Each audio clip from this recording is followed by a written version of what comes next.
కూటమి పార్టీల నేతలు కౌంటింగ్ సందర్భంగా తెరలేపే కుట్రలను ఎదుర్కొనేందుకు సిద్ధంగా ఉండాలన్నారు వైఎస్ఆర్సీపీ రాష్ట్ర ప్రధాన కార్యదర్శి సజ్జల రామకృష్ణారెడ్డి. నిబంధనల ప్రకారం మనకు రావాల్సిన ప్రతి ఓటు వచ్చేలా చూడాలన్నారు ఆయన. కౌంటింగ్ ఏజెంట్లంతా అప్రమత్తంగా ఉండాలి అన్నారు.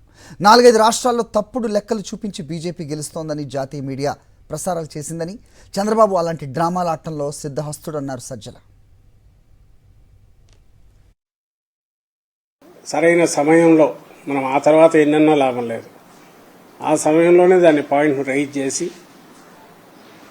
ఆర్ఓ దృష్టికి కానీ తర్వాత కమిషన్ దృష్టికి అవసరమైతే పైకి ఎస్కలేట్ చేసి తీసుకెళ్ళడం అనేది ఎంత అవసరం. దానికంటే ముఖ్యంగా ఈ కౌంటింగ్ ప్రక్రియలో కౌంటింగ్ ఏజెంట్లు అనే వాళ్లకు equal importance, almost equal importance ఉంది. ఎవరి బాధ్యత వాళ్ళు సక్రమంగా నిర్వర్తిస్తే ఫలితాలు అనేవి కరెక్ట్గా బయటకు వస్తాయి. ఇది దాని స్పిరిట్. ఏదైతే ప్రజాస్వామ్యంలో మనం ఎక్స్పెక్ట్ చేసే ఇది రిజల్ట్ అనేది జెన్యూన్ ప్రజల ఆకాంక్షలను ప్రతిబింబిస్తాయి. ప్రజలు ఏమి ఓటు చేశారో, ఎవరికి బ్లెస్సింగ్స్ ఇచ్చారో అవే బయటకు వచ్చే అవకాశం ఉంటుంది.